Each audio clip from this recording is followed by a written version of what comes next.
जय जगन्नाथ मु रिंकी आशा करे समस्ते बहुत भलरे थिबे। Excise constable is much better than district constable. कहीं मुझे एमती कहूँ भिडियोटी पूरा लास्ट पर्यंत देखंतु तापर आपण माने निजे ही कहबे एक्चुअली जॉबटा बहुत भल जॉब। मु प्रथमे आरो सैलरी विषय आपन कहि दउची। आरो जो बेसिक पेटा रही आपनकर 21,700 रु नेकी 69,100 जाए रही। माने आपन को जिते स्टार्टिंग रू सैलरी मिल आपन को बेसिक पे से 21,700। तापर आपनकर एज रही एज 21 रु 32 रखी 18 रु नुहे एटा 21 रु ही आरंभ हो तार एज लिमिट 21 रु 32 रहिबो। आ क्वालिफिकेशन कौन क्वालिफिकेशन आर +2 पास माने जदि आपण +2 पास करिथिबे देन आपण ए जॉब पई एलिजिबल रहिबे। पोस्ट भी बहुत भल पोस्ट रोचे अप्रोक्सीमेटली 550 रु ऊर्ध वैकेंसी आसीबो आधरे। तार सिलेक्शन प्रोसेस सब कौन कौन रही से विषय आम डिस्कसन करनबा। सिलेक्शन प्रोसेस रे फास्ट आपनकर आसीजो गोटे रिटिन टेस्ट। आपन प्रथम गोटे रिटिन टेस्ट दबा पे पड़िबो। देन आपनकर गोटे फिजिकल मेजरमेंट टेस्ट हबो। फिजिकल मेजरमेंट टेस्ट पर गोटे आपनकर फिजिकल एफिशिएंसी टेस्ट रही। देन आपनकर गोटे डॉक्यूमेंट वेरिफिकेशन हबो। देन आपनकर मेडिकल टेस्ट रही। ये जो फिजिकल एफिशिएंसी टेस्ट कौन फिजिकल मेजरमेंट टेस्ट कौन केते कौन दरकार वीडियो पूरा लास्ट पर्यंत देखंतु डिटेल्स रे आपन जानि परिबे सब किछि। मु बास एठी आपन को सिलेक्शन प्रोसेस कौन सब रही फास्ट जणाई देली। फास्ट हम रिटिन टेस्ट रो स्टार्ट करिबा। रिटिन टेस्ट केमिति कौन हुए ता पई सिलेबस कौन रही देखंतु। ए जो रिटिन टेस्ट आपनकर हबो एटा गोटे ओएमआर बेसिस रे रही। ओएमआर बेसिस रे आपनकर रिटिन टेस्ट हबो। आ एटा गोटे ऑब्जेक्टिव टाइप तार जो टाइपटा हम ऑब्जेक्टिव टाइप रो एटा एग्जाम टी आपनकर रही। आर फुल मार्क रही 100 माने आपन को आपन जो क्वेश्चन पेपर देबे सेतरे आपनकर 100टा क्वेश्चन रहइबो। 100टा क्वेश्चन पई आपन को 100 मार्क दबा पई पड़िबो। माने 100 क्वेश्चन पई 100 मार्क रही। तो बुझी पारले एटा रहिला तार क्वेश्चन केमिति कोन हबो। आ एटा आपनकर इंग्लिश लैंग्वेज जो आसीबो एटा इंग्लिश लैंग्वेज रे ही क्वेश्चन टी आसीबो। बस आपनकर जो ओडिया ग्रामर किछिटा थिबो जति कि क्वेश्चन थिबो सेटा ही केवल ओडिया रे आसीबो। बाकी तक सब किछि आपनकर इंग्लिश रे ही आसीबो। आ एटा रे आपनकर नेगेटिव मार्किंग रहिछि। भाबिबेनी नेगेटिव मार्किंग नाही आखि बुझी क्वेश्चन मार दे आसीबे। नेगेटिव मार्किंग एथरे रहिछि। नेगेटिव मार्किंग आपनकर केते कोन रहउछि 0.25 मार्क। जदि आपण गोटे क्वेश्चन भूल करछन देन आपनकर 0.25 मार्क कटिबो। तो एटा रहिले आपनकर प्रोसेस पूरा रिटिन एग्जाम रो कोन डिटेल्स रे मु आपन को जणाई देली। तार ओएमआर बेसिस रे हबो केते कोन मार्क रहिछि जानि परले। एथर सिलेबस केते कोन रहिछि जानि नियंतु। देखंतु सिलेबस रे आपनकर रहउछि रिटिन एग्जाम पई Odia language English language general knowledge situational awareness logical reasoning ता सहित अरिथमेटिक ता सहित कंप्यूटर नॉलेज। ये जो arithmetic general knowledge situational awareness एगुडा एबे ठारू प्रिपरेशन टी स्टार्ट करि नियंतु। डेरी करंतुनी। जेते आपण डेरी करी करी जिबे सेते आपण प्रॉब्लम रे फेस करिवे। काहेकि ना कंपटीशन हाई रहिबो। जेहेतु एटा गोटे भलो पोस्ट देन आ पई कंपटीशन हाई रहिबो। आ एटा को उभय मेल आ फीमेल आपको अप्लाई करिवे। केवल मेल नुहे कि केवल फीमेल एमिति नाही उभय मेल आ फीमेल ए जॉब पई एलिजिबल रहुचंती। तो प्रिपरेशन टी भलो भाबे स्टार्ट करि नियंतु। आपनकर सब्जेक्ट कौन कौन रहिला सब जानि गले। जदि आपण रिटिन एग्जाम रे क्वालिफाई करि नै जाउछंती देन आपन को गोटे फिजिकल मेजरमेंट टेस्ट दबा पई पड़िबो। फिजिकल मेजरमेंट टेस्ट कौन माने आपण फिजिकली तांकर जो क्राइटेरिया रही से हिसाब रे आपण फिजिकली एलिजिबल अछंती कि नाही।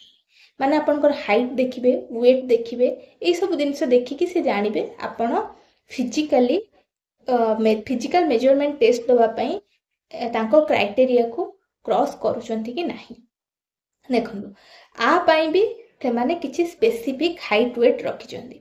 आपनकर जो फिजिकल टेस्ट हबो फिजिकल मेजरमेंट टेस्ट हबो ए फिजिकल मेजरमेंट टेस्ट रे आपनकर हाइट देखिबे। मु प्रथमे आपन को यूआर आ एससीबीसी यूआर एससीबीसी रो मेल जो माने रहिले केवल मेल मानक पई मु कहूची यूआर एससीबीसी रो मेल जो माने रहिले तांको पई हाइट से मागुची 168 सेंटीमीटर आ वेट मागुची 55 केजी। एटा आपनकर हाइट आ वेट रहिला। सी से चेस्ट भी देखती जो मैंने expanded chest 84 centimetre unexpanded chest 79 centimetre. एटा मु कहार कहली यूआर मेल केवल यूआर और एससीबीसी मेल मानक पई। तापरे से भला देखिबा आमे एससी एसटी मेल मानक पई केते कोन से रखुची। एससी एसटी मेल मानक पई हाइट रखुची 163 सेंटीमीटर, वेट रखुची 50 केजी। ता सहित चेस्ट रे एक्सपांडेड चेस्ट रखुची 81 सेंटीमीटर और अनएक्सपांडेड चेस्ट रखुची 76 सेंटीमीटर। एटा आपनकर करइला एससी और एसटी मेल मानक पई, एससी एसटी मेल मानक पई ए सब रहिला। तापरे फीमेल मानकर देखिबा फीमेल यूआर और एससीबीसी फीमेल मानक पई कोन केते क्राइटेरिया रखिची। हाइट आपनकर रहुची 158 सेंटीमीटर, वेट आपनकर रखुची 47.5 केजी। एटा यूआर आउ एससीबीसी फीमेल मानक पई। एथिरे चेस्ट फीमेल मानकर किछि मेजरमेंट नाही, सेटार से रखुनी एक्सपेंडेड के अनएक्सपेंडेड एथिरे किछि रखुनी, केवल हाइट आउ वेट रहिछि। तापरे आमे जानिबा एससी और एसटी मानकर केते कोन हाइट वेट मागुचे। एससी और एसटी मानकर जो फीमेल माने रहिले तांको पई हाइट मागुची 153 सेंटीमीटर और वेट मागुची 45 केजी। एटा आपनकर रहिला एससी और एसटी फीमेल मानकर हाइट वेट मेजरमेंट टेस्ट पाई। तो एटा फिजिकल मेजरमेंट टेस्ट रे केते केते कोन कोन हाइट वेट मागला सब जानि देले। देन आमे जिबा एबे फिजिकल एफिशिएंसी टेस्ट आ पाई से कोन कोन सब मागिची। फिजिकल एफिशिएंसी टेस्ट जो होउची एथिरे आपनकर गोटे रनिंग हबो, गोटे लॉन्ग जंप हबो। एथिरे कैटेगरी वाइज किछि नाही, एससीबीसी मानक पई एया, एससी एसटी मानक पई एया, एमिति किछि नाही। पूरा कर देछि all candidate male, all candidate female, माने ऑल कैंडिडेट मेल मानक पई सेम रखुछि, ऑल कैंडिडेट फीमेल मानक पई सेम क्राइटेरिया रखुछि। आपनकर जो मेल रहिले ऑल कैंडिडेट मेल जो माने जॉब पई अप्लाई करिवे तांको पई रनिंग रहुछि 1.6 किलोमीटर इन 7 मिनिट, माने 7 मिनिट रे से माने 1600 मीटर दौड़िबे। आ लॉन्ग जंप रखुछि 3.66 मीटर, माने 12 फुट इन 3 अटेम्प्ट, माने 3टा अटेम्प्ट भितरे आपण लॉन्ग जंप 3.66 मीटर क्रॉस करि दोथिबे। तो एटा पूरा ऑल कैटेगरी मेल मानक पई मु कहिली। तापर ऑल कैटेगरी फीमेल मानकर देखिबा। ऑल कैटेगरी फीमेल मानकर रहिछि रनिंग 1.6 किलोमीटर इन 9 मिनिट, माने आपण 1600 मीटर 9 मिनिट रे दौड़ी पारुथिबे। तापरे लॉन्ग जंप से रखुछि 2.7 मीटर, माने 9 फुट रखुछि 3 अटेम्प्ट रे आपण को एटा लॉन्ग जंप 3 अटेम्प्ट रे 2.7 मीटर क्रॉस करिवार अछि। तो आपनकर मेल आउ फीमेल आंक पई पूरा कोन कोन रहिला फिजिकल एफिशिएंसी टेस्ट केमिति कोन देबे सेटा क्लियर हे गले। देन जदि आपण क्लियर करि नै जाउ छंती फिजिकल एफिशिएंसी टेस्ट, तापरे आपण को गोटे डॉक्यूमेंट वेरिफिकेशन पई से माने डाकिबे।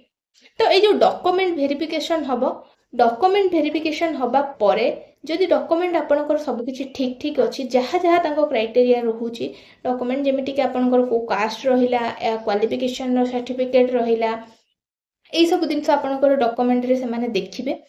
ता सहित डॉक्यूमेंट वेरिफिकेशन हेई साला परे आपन को गोटे मेडिकल टेस्ट, आपनकर गोटे मेडिकल टेस्ट हबो, माने मेडिकल सर्टिफिकेट से माने आपनकर नेबे। तो जेतो बळे आपनकर मेडिकल टेस्ट सरी जिवो देन आपण एई जॉब पई एलिजिबल अछंती। तो बेसी किछि आपण को परिश्रम करिया पई पड़िबनी।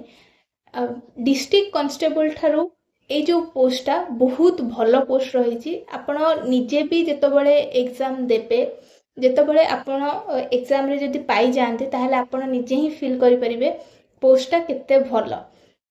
देखंतु डिस्ट्रिक्ट कांस्टेबल पोस्ट माने बहुत ह्यूज अमाउंट आसे, बहुत ह्यूज वैकेंसी आरो बाहर आरो वैकेंसी कम रही, किंतु लोक माने बेसी प्रिफर करंती एई जॉब पाई।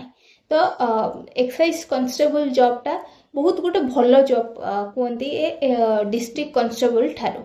तो लोक माने बेसी एई जॉब करिया पई इंटरेस्टेड थांते, जो माने पुलिस लाइन में जिबा पई चाहुचंती, जो माने एई गवर्नमेंट जॉब पई प्रिपेयर होउचंती सेमानक कथा हम कहूची। तो एटा रहिला आपनकर पूरा ऑल डिटेल्स, मु आपनको पूरा डिटेल्स रे जणैतिली। यार सैलरी भी बहुत भलो अछि, बिल्कुल भी डेरी करंतुनी। ए 2025 रे ही तार वैकेंसी आसी जिवो, बहुत जल्दी एटार वैकेंसी आसी जिवो। काहेकि ना एबे आपण माने देखुथिबे, जदि आपण पेपर पढुचंती तो पेपर रे भी आसीथिला कि बहुत बड़ वैकेंसी आसीबा को जाउची। ता सहित आपणकर जो सरकार रहिला, हमर जे सरकार रहुचंती एबे राज्य सरकार, सी भी एबे कहिचंती कि बहुत जल्दी बहुत बड़ वैकेंसी पुलिस लाइन न जो भी वैकेंसी 81,000 पोस्ट रहुची पुलिस लाइन टोटल पोस्ट रहुची, ता भितरु बहुत पोस्ट खाली पड़ी, माने बहुत बड़ पोस्ट आसिया को जाउची। तो से हिसाब से आपण मैंने प्रिपेरेसन एबेठू स्टार्ट कर नियंतु। बहुत जल्दी वैकेंसी ऑफिशियल नोटिफिकेशन आसीजिव आर अप्लाई करिया पई, सेतबेले आपन हाथ रे टाइम नथिबो। जेहेतु एटा गोटे बहुत भलो जॉब, तो आपण माने चेष्टा करंतु भलो रु भलो भाबे प्रिपेरेसन करिया पई। रहिली, जय जगन्नाथ।